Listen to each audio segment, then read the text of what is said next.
30 দিন আগে আমার একটা প্রবলেম ছিল।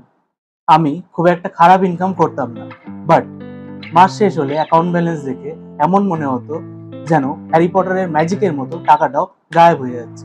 Amazon, Swiggy, Zomato, random UPI payments, random subscriptions, এগুলো তো লেগেই থাকতো। আর যেটা সবচেয়ে ডেঞ্জারাস, সেটা হচ্ছে একটা চিন্তা যেটা আমার মাথায় সবসময় ঘুরতো, যে এই জিনিসটা কিনলে খুব একটা এফেক্ট পড়বে না। আমি একদিন একটা ক্রেজি ডিসিশন নিলাম। আমি চ্যাট জিপিটিকে বললাম যে 30 দিনের জন্য আমার সব ফিনান্সিয়াল ডিসিশনস তুমি নেবে। আর তারপর যেটা হলো সেটা অনেস্টলি আমিও এক্সপেক্ট করিনি। কারণ ডে 18-এ একটা এরকম ঘটনা ঘটলো যে আমার পুরো চ্যালেঞ্জটা ফেল হয়ে যেতে পারত অলমোস্ট। ভিডিওর শেষে আমি দেখাবো এক্স্যাক্টলি ঠিক কতটা টাকা আমি সেভ করতে পেরেছি এই চ্যালেঞ্জটা করে। ট্রাস্ট মি, নাম্বারটা দেখে আমি নিজেও একটু অবাকই হয়েছিলাম। তাই চলো, লেটস বিগিন।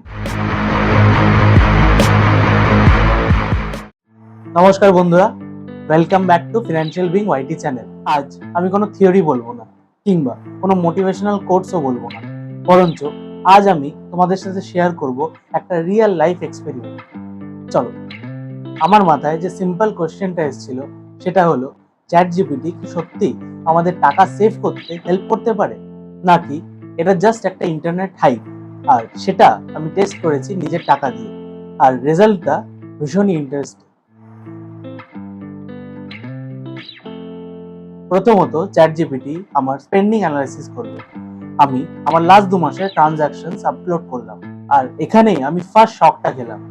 আমি ভাবতাম আমার বেশি এক্সপেন্সেস হচ্ছে ইনফ্লেশনের জন্য, বাট রিয়ালিটিতে এক্সপেন্সেস গুলো হচ্ছিল ইম্পালস শপিং, কিংবা ফুড ডেলিভারি, কিংবা কিছু অজানা সাবস্ক্রিপশন যেগুলোর ব্যাপারে আমি ভুলেই গেছিলাম।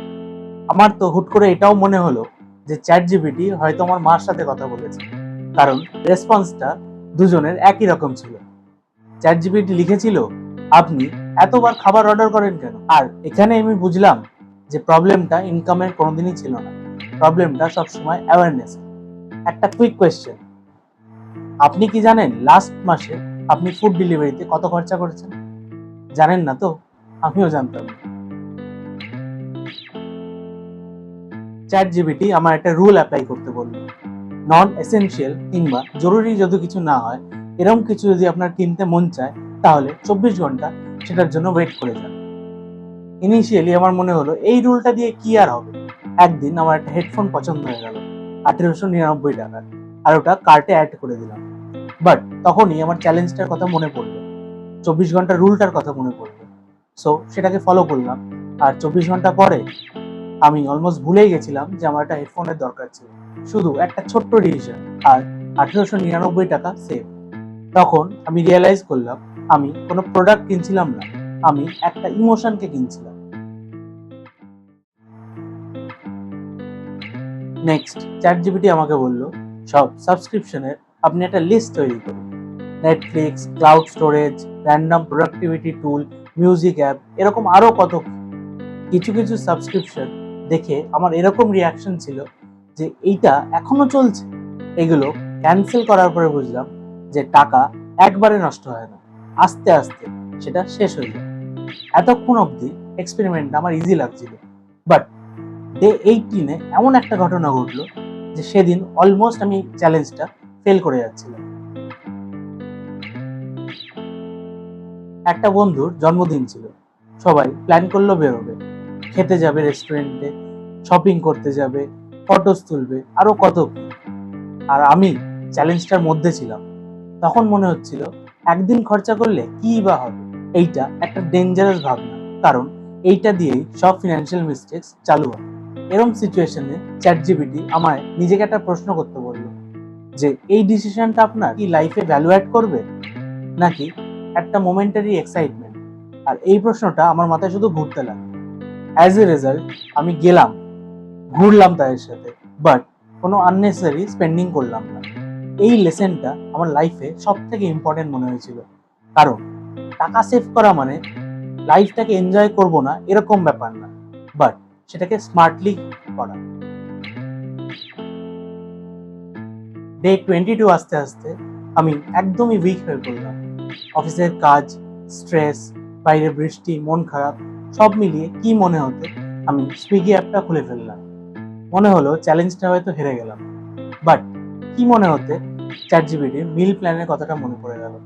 তারপর ঘরেই যা ছিল তাই দিয়ে একটা ডিনার বানিয়ে ফেললাম। সেভিংস হয়তো 300 টাকারই হলো, বাট মেন যেটা হলো একটা অভ্যাসের উপর কন্ট্রোল এলো। মনে হলো একটা জয়ের ফিল এলো। ডে 27 আস্তে আস্তে একটা জিনিস বুঝলাম, আমার মেন শত্রু কিন্তু ইনফ্লেশন না, আবার গভর্নমেন্টও না, এদিকে ইকোনমিও আমার শত্রু না। আমার শত্রু আমি কোথাও নিজে। কারণ আমার ম্যাক্সিমাম খরচাগুলো নেসেসারি ছিল না। কোনোটা ছিল ইম্পালসিভ, কোনোটা আবার ছিল ভ্যালিডেশনের জন্য, কোনোটা আবার ছিল কনভিনিয়েন্সের জন্য। আর যদি এই তিনটে জিনিসের উপর তুমি কন্ট্রোল করতে পারো, তাহলে তোমার ফিনান্সিয়াল লাইফও অনেকটা সিম্পল হয়ে যাবে। এবার আসা যাক ফাইনাল নাম্বারে। 30 দিনের শেষে আমি অলমোস্ট 8,721 টাকা সেভ করতে পেরেছি। কিন্তু একটা ইন্টারেস্টিং ফ্যাক্ট যেটা হলো, আমি এই চ্যালেঞ্জটা করে শুধু 8,721 টাকা সেভ করিনি, আমি নিজের স্পেন্ডিং এর উপর অ্যাওয়ারনেস গেইন করেছি। আমি নিজের ইম্পালস বাইং গুলো বন্ধ করতে পেরেছি। আর যেটা সবচেয়ে ইম্পর্টেন্ট, আমি একটা জিনিস বুঝতে পেরেছি যে ওয়েলথ কোনো একদিন বসে একটা স্টক পিক করে হুট করে চলে আসে না। ওয়েলথ আমাদের ছোট ছোট হ্যাবিটস গুলো শুধরাতে থাকলে তবেই আসে। আর এই হ্যাবিটস গুলো তৈরি করতে এআই খুবই ইউজফুল। যদি আপনিও চ্যাটজিপিটিকে ইউজ করতে চান budgeting, expense tracking, goal setting, meal planning আর সেভিংস চ্যালেঞ্জে, তো সব রকম হেল্পই পাবেন। সবসময় একটা জিনিস মাথায় রাখবেন, চ্যাটজিপিটি আপনার অ্যাডভাইজার হতে পারে, বাট ডিসিশন মেকার কখনোই না। ফাইনাল রেসপন্সিবিলিটিটা কিন্তু আপনার। কমেন্ট করে জানান এই চ্যালেঞ্জটা কি চ্যাটজিপিটি ইউজ করে আপনিও করতে চান। আর যদি আপনার এই ভিডিওটা ভালো লেগে থাকে তাহলে লাইক করুন, শেয়ার করুন আর অবশ্যই সাবস্ক্রাইব করুন।